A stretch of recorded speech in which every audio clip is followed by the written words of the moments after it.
Hello everyone, welcome to my channel depot tutorial. हम यहाँ पर क्लास 10th मैथमेटिक्स का chapter number 4 quadratic equation complete कर रहे हैं। इससे पहले के लेक्चर्स में हम क्वाड्रेटिक इक्वेशन का बेसिक कंप्लीट कर चुके हैं, किस प्रकार से क्वाड्रेटिक इक्वेशन की प्रॉपर्टीज़ होती है यह भी देख चुके हैं। क्वाड्रेटिक इक्वेशन के रूट का नेचर भी देख चुके हैं। क्वाड्रेटिक इक्वेशन किस किस मेथड से सॉल्व की जाती है यह भी हम देख चुके हैं। अब हमें कुछ डेफिनेशन टाइप के क्वेश्चंस 4.3 आपकी जो एक्सरसाइज है उसके करना बाकी है, तो चलिए हम स्टार्ट करते हैं। तो एक्सरसाइज 4.3 का क्वेश्चन नंबर 3। क्वेश्चन नंबर 3 हमारा इस प्रकार से है, it is possible to design a rectangular, एक रेक्टेंगुलर मैंगो ग्रो। आपको एक बगीचे कि डिज़ाइन करना है और वो बगीचा कैसा है, हमारा बगीचे का आकार है, शेप है वहाँ पर रेक्टेंगुलर। क्या रेक्टेंगुलर शेप में आप इसे बना सकते हैं, कुछ इस प्रकार का यहाँ क्वेश्चन है। Mango grove whose length is twice is width. हम जानते हैं कि किसी भी शेप रेक्टेंगुलर की बात की जाए स्पेशल, तो उसके अंदर एक लेंथ होती है और एक विड्थ होती है। हम स्मॉल साइड को हमेशा विड्थ लेते हैं और लॉन्ग साइड को हमेशा लेंथ लेते हैं। तो यह हमारी लेंथ है और यह हमारी विड्थ है। तो यह विड्थ है और यह लेंथ है। अब यहाँ क्वेश्चन के अकॉर्डिंग हम देखें तो इसमें लिखा हुआ है length is twice is width, मतलब जो विड्थ है उससे आपकी जो लेंथ है वो ट्वाइस है। वह क्या है, ट्वाइस है, दुगनी है। And the area is 800 square metre. आपको जो एरिया इसका दिया गया है वह दिया गया है 800 स्क्वायर मीटर। इस प्रकार से आपको ये इन्फॉर्मेशन क्वेश्चन के अंदर दी गई है। If so find the length and width, क्या आप उसकी लेंथ और विड्थ फाइंड कर सकते हैं। पहला तो यह है कि इट पॉसिबल, क्या इस प्रकार से डिज़ाइन करना संभव है कि नहीं है। अगर है तो उसे डिज़ाइन कीजिए और उसके लेंथ और विड्थ को भी फाइंड कीजिए। तो हमें यहाँ पर दिया है विड्थ और लेंथ। अब हम इस क्वेश्चन को अगर इंडिविजुअली अभी आप कर रहे हैं इस समय क्वाड्रेटिक इक्वेशन, तो आपके दिमाग में चल रही है कि वेरिएबल एक्स मानकर हमें यहाँ पर चलना है। यदि इस क्वेश्चन को इंडिविजुअली रूप से आपके पास पेपर के अंदर जब ये आएगा तो आपको यह पता नहीं होगा या उसके अंदर यह लिखा भी नहीं होगा कि यह क्वाड्रेटिक इक्वेशन का आपका क्वेश्चन है या लीनियर इक्वेशन का यह क्वेश्चन है। आपको इसमें एक वेरिएबल का यूज़ करना है या दो वेरिएबल का यूज़ करना है। जनरली हम क्वेश्चन को पढ़कर सीधे सीधे एक एक्स मान लेते हैं और दूसरा वाई मान लेते हैं कि आपके विड्थ एक्स है और लेंथ वाई है। इस प्रकार से हम इसे मान लेते हैं। तो यह गलती इसके अंदर नहीं करना है। आपको क्वेश्चन को भली भांति समझना है, पढ़ना है, उसके बाद आप इसे सॉल्व कीजिए और पता चल जाएगा इसे ठीक से पढ़ने में कि यह क्वेश्चन आपका क्वाड्रेटिक इक्वेशन का है या आपका लीनियर इक्वेशन का है। तो यह क्वेश्चन हमारा क्वाड्रेटिक इक्वेशन का है। यह पता इस प्रकार से चल रहा है कि यहाँ पर दिया है ट्वाइस। जहाँ भी आपको मल्टीपल दिए मतलब एक साइड से, यहाँ पर चूंकि साइड दिए, यहाँ हर एक के अंदर दो राशियाँ होगी, दो प्रकार की राशियाँ होगी। एक राशि का रिलेशन दूसरी राशि से होगा और उस राशि को उससे रिलेट करके ही दिखाया गया होगा। तो यहाँ पर एक तरफ आपकी विड्थ है और एक तरफ आपकी लेंथ है जो कि मेनली है। तो विड्थ को यदि हम x मान लेते हैं, विड्थ को यदि हम x मान लेते हैं तो लेंथ को क्या मानेंगे, लेंथ इसकी डबल है। यहाँ पर दे दिया है ट्वाइस, लेंथ इज ट्वाइस। इसका मतलब कि लेंथ आपके हो गई यहाँ पर 2x। तो यहाँ पर आपका यह क्वाड्रेटिक इक्वेशन में आ जाता है। इस प्रकार से देखकर आप पता कर सकते हैं कि इसे हम क्वाड्रेटिक इक्वेशन से सॉल्व करेंगे। अब क्वेश्चन को स्टार्ट करते हैं। Let the width of the mango grow, आपके जो बगीचा है उसकी आपने लेंथ मान ली L, लेंथ मान ली L। The length of the mango grow will be 2L। यह विड्थ आपकी L है, विड्थ आपने क्या मान ली L, विड्थ को आपने L मान लिया, या मैंने x माना था तो इसकी जगह उन्होंने मान लिया L। इस क्वेश्चन को सॉल्व मैंने ही किया है यहाँ पर, तो मैंने यहाँ पर कुछ आपको कंप्लीट करके बनाकर रख दिया है ताकि आपको नोट डाउन करने में दिक्कत ना हो और मुझे आपको समझाने में दिक्कत ना हो। फटाफट मैं कॉन्सेप्ट और बेसिक इसके आपको दिखा दूँ। और यहाँ पर लेंथ, अगर यह x था तो यह 2x है और यह L है तो यह 2L हो जाएगा। ठीक है, यह हमारी L है तो यह हो जाएगी हमारी 2L, या अगर हम L मान लेते हैं तो यह हो जाएगी 2L। इस प्रकार से दोनों एक ही वेरिएबल से कनेक्ट हो चुकी है। तो यहाँ पर लेंथ आपकी आ गई 2L। और हम जानते हैं, क्या जानते हैं कि किसी भी रेक्टेंगुलर का यदि एरिया फाइंड करना हो तो हमें फार्मूले का यूज़ करना होता है कि area equal to length into width, length into width. Length और विड्थ का हम यहाँ पर मल्टीप्लाई कर देते हैं और वही हमारा एरिया होता है। तो हम इस प्रकार से लेंथ और विड्थ का मल्टीप्लाई करके 800 उसके इक्वल टू में रख देते हैं तो हमारी इक्वेशन तैयार हो जाएगी। चलिए जो कहा है वह कर देते हैं और इक्वेशन बना देते हैं। तो आपका एरिया इक्वल टू होता है area equal to length into width equal to 800 हमें दिया गया है। लेंथ हमने मान ली है x और विड्थ हमारी है 2x इक्वल टू 800। तो यहाँ पर होती है 2x स्क्वायर इक्वल टू 800। तो x square equal to 800 upon 2, तो x स्क्वायर इक्वल टू 400 और x equal to under root 400। आपका स्क्वायर जब उस तरफ जाएगा तो यहाँ पर अंडर रूट में बदल जाएगा और x equal to plus minus 20। इस प्रकार से आप इसको ले आएंगे x equal to plus minus 20 metre. ठीक है, आप इसको अभी मीटर लिखना थोड़ी सी जल्दबाजी हो जाएगी, इसको मीटर नहीं लिखते हैं। तो x equal to plus minus 20, x equal to plus minus 20 आ चुकी है। ठीक है, L जो हमने लेकर चले थे, L क्या लेकर चले थे? L लेकर चले थे इसकी विड्थ और उसकी लेंथ हो गई थी 2L। तो हम यहाँ पर L लेकर चले थे विड्थ को, तो विड्थ हमारी हो गई प्लस माइनस 20 फाइनली आंसर में। अब हम प्लस और माइनस का अर्थ समझते हैं कि प्लस और माइनस का क्या अर्थ है। प्लस का मतलब L एक बार आपको प्लस 20 है, ठीक है, और L आपको एक बार माइनस 20 मीटर है। इस प्रकार से आप इसे अगर मानते हैं कि L की वैल्यू आपके प्लस 20 मीटर और L की वैल्यू एक बार आपकी माइनस 20 मीटर, तो इन दोनों में क्या आपको तर्कपूर्ण लगता है, क्या सही लगता है? आपके कॉमन सेंस के हिसाब से आप इसे थोड़ा सा जज कीजिए। As we know the value of the length cannot be negative। हम जानते हैं बेहतर तरीके से कि अगर साइड का अर्थ होता है कि एक डिस्टेंस है, एक दूरी है, और डिस्टेंस कभी भी नेगेटिव नहीं होती है, डिस्टेंस कभी भी नेगेटिव नहीं होती है, टाइम कभी भी नेगेटिव नहीं होता है। इस प्रकार से कई राशियां हैं जो कि नेगेटिव नहीं होती है, नकारात्मक होती ही नहीं है। डिस्टेंस चाहे आपकी 1 मिलीमीटर ही क्यों ना हो, वह हमेशा पॉजिटिव ही होगी। पॉजिटिव से अर्थ है उसकी कोई वैल्यू जरूर होगी। कभी भी -2 मीटर आपने ना कभी सुना है, ना कभी देखा है, ना कभी लिखा होगा कि -2 मीटर होता ही नहीं है। इसलिए हम लेंथ को माइनस का जो आंसर है -20 मीटर उसे छोड़ देते हैं, उसे छोड़ना ही होगा और एक आंसर को हमें एक्सेप्ट इसके अंदर करना होगा और वह होगा हमारा L equal to plus 20 metre. एक L equal to plus 20 metre यहाँ पर ले लेते हैं। इसकी वैल्यू हम लिख देते हैं प्लस 20 मीटर। इसकी वैल्यू आएगी प्लस 20 मीटर। यदि इसकी वैल्यू प्लस 20 मीटर आती है तो इसकी वैल्यू क्या हो जाएगी? इसकी वैल्यू हो जाएगी 40 मीटर। इसकी वैल्यू हो जाएगी 40 मीटर, क्योंकि ये इसकी डबल है, ये इसकी डबल हो गई।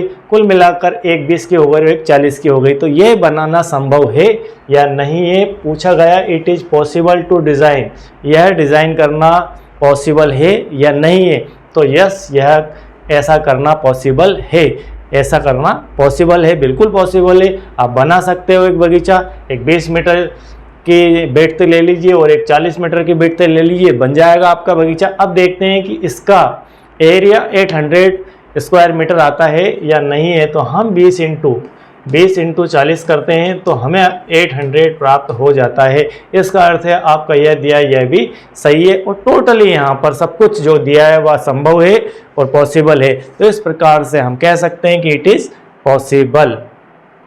तो हमने यहाँ पर एक्सरसाइज 4.3 का क्वेश्चन नंबर 3 कंप्लीट किया है। अब नेक्स्ट क्वेश्चन देखते हैं। हमारा यहाँ पर क्वेश्चन नंबर 4 है, is the following situation possible. सबसे पहले इस क्वेश्चन को पढ़ना है और क्वेश्चन को पढ़ने के बाद आपको यह बताना है सॉल्व करने के बाद कि is the following situation is possible, यह पॉसिबल है या नहीं है। तो क्या पॉसिबल नहीं है और है यह हमें देखना है। क्वेश्चन यहाँ से स्टार्ट होता है, the sum of the age of 2 friends is 20 year. कोई 2 फ्रेंड है, मान लीजिए 2 फ्रेंड है A और B, उन दोनों की एज का टोटल यहाँ पर दिया है सम ऑफ टू फ्रेंड्स 20 ईयर, दोनों की एज का टोटल दिया है 20 ईयर, 4 ईयर है वो, अब 4 साल पहले। The product of their age in year was 48। और सेकंड कंडीशन दी है कि 4 साल पहले, 4 साल पहले की स्थिति में यदि जाए तो ए यदि 4 साल छोटा हो जाए और बी यदि 4 साल छोटा हो जाए, आपका बी -4 हो और उन दोनों का प्रोडक्ट किया जाए एज का, तब वह आएगी 48 ईयर। इस प्रकार की दो सिचुएशन हमें यहाँ पर बनाकर क्वेश्चन में दी गई है। अब इसे हमें सॉल्व करना है। तो आपको क्वेश्चन से निकालकर पहली लाइन आपकी यह वाली है और सेकंड लाइन आपकी यह वाली है, दोनों मैंने यहाँ पर इंडिकेट कर दी। अब हम इसे मानते हैं, चूंकि हम क्वाड्रेटिक इक्वेशन सॉल्व कर रहे हैं तो क्वाड्रेटिक इक्वेशन के अंदर हम 1 वेरिएबल का ही यहाँ पर यूज़ करते हैं, 2 वेरिएबल का यूज़ नहीं करते हैं। 2 वेरिएबल हमें यूज़ होता है लीनियर इक्वेशन के अंदर। और इस प्रकार का क्वेश्चन यदि इंडिविजुअल रूप से आपको कहीं आ जाता है एग्जाम के पेपर में, तो आपको यह देखकर पता करना होगा कि हम इसको 1 वेरिएबल से सॉल्व करें या 2 वेरिएबल का यूज़ करके सॉल्व करें। तो 2 वेरिएबल और 1 वेरिएबल में सबसे बड़ी पहचान यही है कि यहाँ पर आपको प्रोडक्ट मिलेगा ही मिलेगा, दोनों का मल्टीप्लाई फाइनली मिलेगा ही मिलेगा। दोनों का मल्टीप्लाई फाइनली होने के बाद ही आप एक वेरिएबल का दूसरे वेरिएबल से, मतलब एक वेरिएबल आपका एक से है और दूसरा वेरिएबल भी आपका कुछ एक्स में ही रहेगा, दोनों का मल्टीप्लाई होने के बाद आपको एक्स स्क्वायर आएगा। इसलिए यहाँ पर ट्वाइस, मल्टीप्लाई, प्रोडक्ट ये वर्ड देखने को मिलेंगे, तभी जाकर आप एक्स का स्क्वायर बना पाएंगे, तभी जाकर आप क्वाड्रेटिक इक्वेशन बना पाएंगे। तो यह इसकी पहचान होती है। और लीनियर इक्वेशन के अंदर हमेशा एड या सब्ट्रैक्शन देखने को मिलेगा। तो फाइनली यह इसकी मूल पहचान होती है और इसे हमें पता होना चाहिए। यह बेसिक अंतर है दोनों का। तो यहाँ से हम क्वेश्चन को स्टार्ट करते हैं। पहले मान लेते हैं कि एज ऑफ 1 फ्रेंड, क्योंकि हमें एक की एज मानना है और दूसरे की एज कन्वर्ट करना है एक्स में ही वापस। तो एक की एज मान लेते हैं हम, एक की एज मान ली हमने एक्स ईयर, एक की एज है x year. Then the age of other friend, second की एज क्या होगी उसे भी हमें एक्स में ही लेकर जाना है, एक्स में ही दिखाना है। तो सेकंड की एज क्या होगी, सेकंड की एज, दोनों की एज का टोटल दिया है 20, दोनों की एज का टोटल दिया है 20। यदि ये आपका एक्स है तो बी क्या होगा, ए उस तरफ चला जाएगा और आपके बी बन जाएगी यहाँ पर 20 माइनस बी क्या बन जाएगी, आपको इस तरफ दिया है, इस तरह दिया है a plus b equal to 20। यदि a बराबर x है तो यहाँ x plus b equal to 20, then b equal to 20 minus x, ऐसा हम इसे लिख सकते हैं।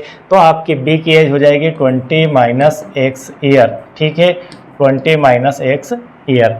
यह हो गई, यह आपकी x में दोनों की एज आ चुकी है। अब हम चलते हैं कंडीशन के ऊपर। सेकंड कंडीशन दी है 4 ईयर एगो, 4 साल पहले। The product of their age is 48 year है दोनों की एज का प्रोडक्ट।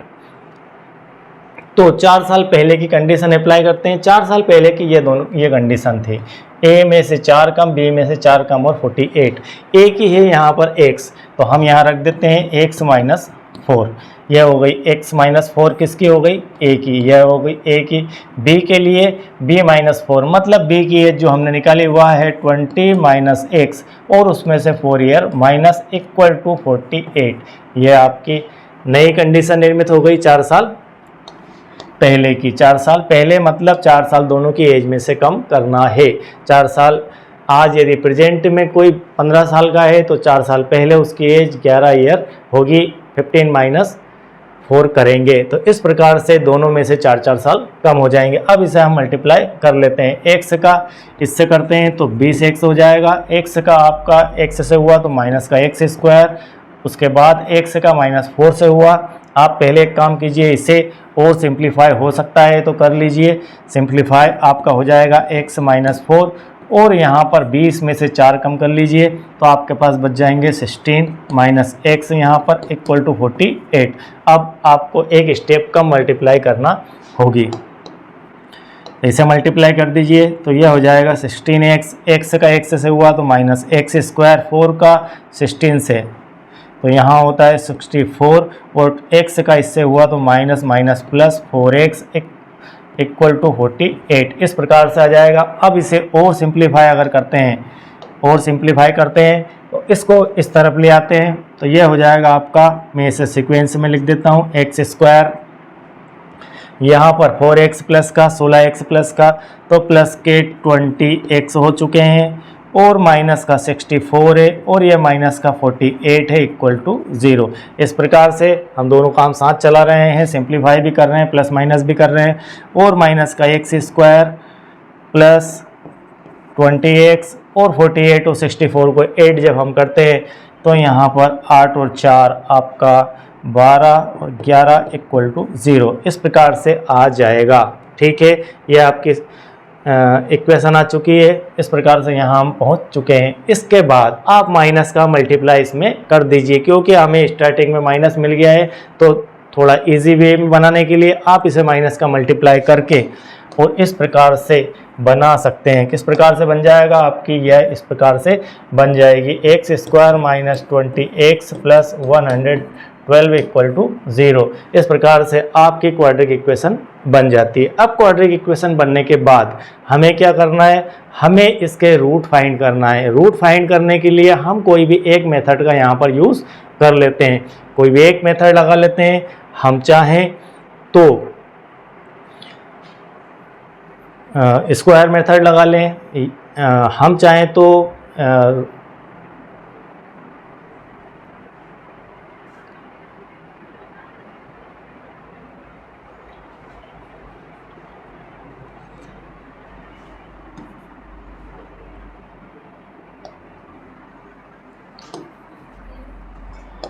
हमें यहाँ पर फाइनली क्वाड्रिक इक्वेशन मिल चुकी है। अब क्वाड्रिक इक्वेशन मिलने के बाद सबसे पहले हम देखेंगे कि क्या इसके रूट का नेचर है। रूट के नेचर से अर्थ है कि हमें क्या यह पॉसिबल है या नहीं है कि हम इस क्वाड्रिक इक्वेशन को सॉल्व करें और हमें रियल रूट्स मिले या नहीं मिले। तो यह सबसे पहले हमें देखना होगा। कुल मिलाकर हमें देखना होगा डी की वैल्यू। डी की वैल्यू क्या है? डी की वैल्यू का अर्थ है कि डी इक्वल टू होता है b square minus 4ac। D बराबर b square minus 4ac। D बराबर बी स्क्वायर माइनस 4ac की वैल्यू हम यहाँ पर सॉल्व करेंगे तो यहाँ पर डी की वैल्यू आ जाएगी -48। कितनी आ जाएगी? -48। डी इक्वल टू -48 है। इसका अर्थ है कि यह 0 से छोटा है। और हम जानते हैं नेचर ऑफ रूट्स के अंदर हम बहुत बेहतर तरीके से पढ़ कर आ रहे हैं कि जब टी की वैल्यू माइनस में हो, अर्थात हम यहाँ पर कह सकते हैं कि हमें यहाँ पर कोई सॉल्यूशन मिलने वाला नहीं है। क्यों नहीं मिलने वाला? क्योंकि इस परिस्थिति में, किस परिस्थिति में? जब d लेस देन 0 हो तब हम क्या लिखते हैं? नो रियल रूट लिखते हैं। नो रियल रूट, हमें कोई भी रियल रूट प्राप्त नहीं होगा। और यदि रियल रूट प्राप्त नहीं होंगे तो हम दोनों की एज भी डिफाइन नहीं कर पाएंगे, और दोनों की एज डिफाइन नहीं हो पाएगी तो हम क्वेश्चन में कह सकते हैं कि यह पॉसिबल नहीं है। जो लिखा हुआ है यह पॉसिबल नहीं है। इस प्रकार की कोई कल्पना नहीं की जा सकती कि एक दो मित्रों की आयु का योग 20 हो और 4 साल पहले उन दोनों की आयु का प्रोडक्ट 48 हो। इस प्रकार का कोई क्वेश्चन नहीं बनाया जा सकता है। इस प्रकार का यदि किसी ने क्वेश्चन बनाया है तो वह क्वेश्चन गलत बनाया है और उसके अंदर कमी है, क्योंकि उस क्वेश्चन के रूट फाइंड नहीं हो पा रहे हैं, रियल रूट नहीं रखता है। और यह बात हमें डी की वैल्यू निकलने के बाद पता चलती है। तो इस प्रकार से हमारा यह क्वेश्चन सॉल्व हो जाता है। अब हम चलते हैं हमारे नेक्स्ट क्वेश्चन की और ये 5th में, is it possible to design a rectangular park of perimeter 80। आपको यहाँ पर भी एक पार्क की डिज़ाइन करना और वहाँ देखना है कि यह पॉसिबल है या नहीं है। जैसा कि लास्ट क्वेश्चन के अंदर हमने देखा था, it is possible to design a rectangular park 2 perimeter. आपको यहाँ पर इस प्रकार से दिया गया है कि आपको एक रेक्टेंगुलर पार्क की डिज़ाइन करना है और उसका पेरीमीटर दिया है 18 मीटर। पेरीमीटर का अर्थ होता है कि चारों साइड, 4 साइड होती है, इसके 4 साइड का टोटल कर दिया जाए तो आपको आ जाएगा 80 metre. And the area of, इसका एरिया दिया है कितना? 400 स्क्वायर मीटर। यह दिया है 400 square metre. If so find the length and width. आपको फाइंड करना है लेंथ और विड्थ। कब फाइंड करना है? यदि ये पॉसिबल हो तब करना है। यदि पॉसिबल होगा तो हो पाएगा, अदरवाइज वहीं पर बात खत्म हो जाएगी। तो पहले हम देखते हैं कि पॉसिबल है या नहीं है। तो पहले क्वेश्चन को पूरा कंप्लीट कर लेते हैं। A equal to 400 square metre यहाँ पर दिया है और हम मान लेते हैं let the length and width of the park be L and B। आपकी जो लेंथ है वह L है और विड्थ क्या है, B है। ठीक है। Perimeter of A rectangular park, parameter का फार्मूला क्या होता है? पैरामीटर का अर्थ होता है, P का अर्थ होता है कि हम B plus L plus B plus L, मतलब आपकी यह B है और यह L है। आमने सामने की फ्रंट साइड हमेशा इक्वल होती है, तो दो तो आपकी विड्थ है और दो आपकी L है, मतलब 2 विड्थ प्लस 2 L होती है। इसका अर्थ है कि 2 विड्थ प्लस L होती है। यह आपका बेसिक फार्मूला पैरामीटर के लिए होता है। यह पैरामीटर का बेसिक फार्मूला है। इस फार्मूले में यदि हम विड्थ और लेंथ को रखें, विड्थ और लेंथ को रखें, तब हमें मिलता है 80, तब हमें मिलता है 80, यह क्वेश्चन के अंदर दिया गया है। तो हम यहाँ पर लेंथ और विड्थ दोनों को पहले एक वेरिएबल के अंदर फिट तो करें, पहले एक वेरिएबल में इसे फिट करते हैं। तो let the length and width of the park, मान लेते हैं कि L और B है। Perimeter of the rectangular park यह दिया हुआ है, so L and B equal to 14। अगर यहाँ से हम देखें, यहाँ से देखें विड्थ प्लस लेंथ और 2 इक्वल टू अगर 80 होता है तो विड्थ प्लस लेंथ का टोटल कितना हो जाएगा, 40। ये दोनों 40 है। तो पहली बात तो हमें यह पता चल गई कि लेंथ और विड्थ दोनों 40 है। लेंथ और विड्थ यदि 40 है, जैसा कि हमने पिछले क्वेश्चन के अंदर किया था, यहाँ पर कि दो मित्र थे, दोनों की आयु का टोटल, एज का टोटल 20 था। इसी चीज को यहाँ पर वापस से घुमा कर दे दिया गया है कि दोनों लेंथ और विड्थ का टोटल 40 है। यहाँ पर 40 ना कह के उसे पैरामीटर के लैंग्वेज में कह दिया गया है कि लेंथ और विड्थ का टोटल 40 ना कह के कहा गया है कि उसका पैरामीटर 80 है। तो हमें यहाँ पर इस प्रकार से इसे वापस से बना लेना है कि लेंथ और विड्थ का टोटल 40 है। ये हमें पता चल गया है, लेंथ और विड्थ इसकी टोटल 40 है। अब हम क्या करते हैं, इसमें से एक को मान लेते हैं। हम मान लेते हैं विड्थ को, थोड़ी देर के लिए विड्थ को मान लिया आपने x, विड्थ को आप x मान लेंगे तो लेंथ क्या हो जाएगी, आपकी लेंथ हो जाएगी 40 माइनस। तो हम यहाँ पर यदि आपके विड्थ x है तो लेंथ क्या हो जाएगी, 40 माइनस x हो जाएगी। ठीक है, लेंथ आपकी हो गई x, तो विड्थ आपकी हो गई x, तो लेंथ आपकी हो जाएगी 40 माइनस x। इस हिसाब से होता है अगर लेंथ, तो हम क्वेश्चन को अगर देखें, फिर कह रहा है कि एरिया टोटल दिया है 400 स्क्वायर मीटर। ठीक है, तो हम यहाँ से इसे क्लियर कर देते हैं। और यह हमारा बेसिक था कि हमने किस प्रकार से लेंथ को और विड्थ को x में कन्वर्ट किया। अब हमें दिया है एरिया, एरिया कितना दिया है, 400 स्क्वायर मीटर। एरिया का अर्थ है कि लेंथ और विड्थ का मल्टीप्लाई आपका 400 होता है। लेंथ और विड्थ, लेंथ हमारे पास है 40 माइनस x और विड्थ है हमारे पास x इक्वल टू 400, दोनों का मल्टीप्लाई कर देते हैं तो 40x minus x square equal to 400। हम इसे इधर ले आते हैं और अरेंज कर लेते हैं, x square plus 40x minus 400 equal to 0, minus का मल्टीप्लाई कर देते हैं तो यहाँ पर हो जाता है x square minus 40x plus 400 equal to 0। यह आपकी इक्वेशन यहाँ पर आ चुकी है, यह इक्वेशन आ चुकी है। L square minus 40l plus 400 equal to 0। तो यहाँ पर हम इसे x में चला रहे हैं और आपको यहाँ पर जो दिया गया है वह सब L में दिया गया है। ठीक है, तो कंफ्यूज होने की आवश्यकता नहीं है। दो प्रकार से आपको क्वेश्चन यहाँ पर हो जाते हैं। यदि आप x से चलते हैं तो इस प्रकार से कर लीजिए, L से चलते हैं तो इस प्रकार से कर लीजिए। दोनों की लैंग्वेज थोड़ी इधर उधर है। ये मेरा बेसिक है और ये आपकी बुक की लैंग्वेज, जो कॉपी की लैंग्वेज वह है।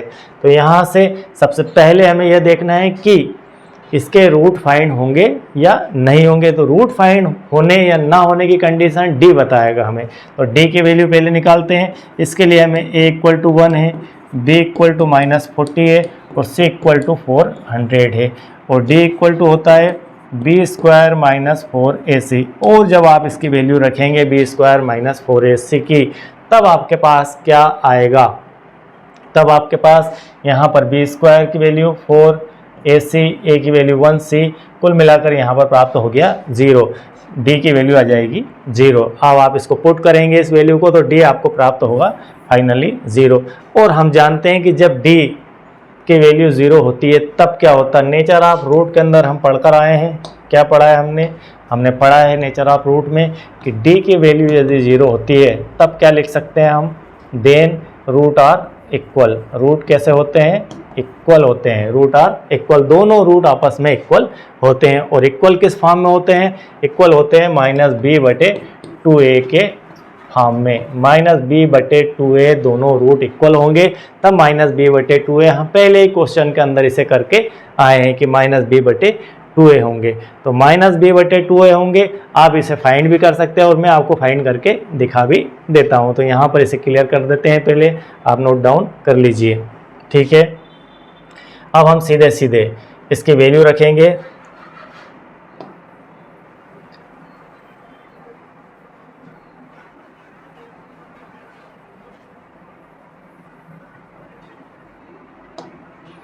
फिर से लिख देते हैं a की वैल्यू कितनी आई थी हमारे पास, a की वैल्यू 1 थी, b की वैल्यू -40 थी और c की वैल्यू 400 थी। हमारा फार्मूला है x बराबर -b plus minus √b² -4ac अपान 2a, यह हमारा बेसिक फार्मूला है।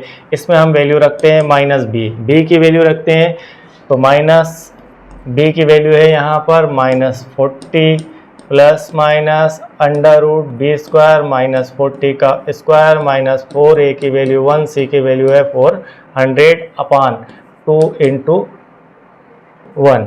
तो x equal to minus plus 40 plus minus √40 का स्क्वायर कितना होता है, 40 का स्क्वायर हो जाएगा 4 × 1600 माइनस इसका मल्टीप्लाई करिए तो 1600 अपान 2, तो x इक्वल टू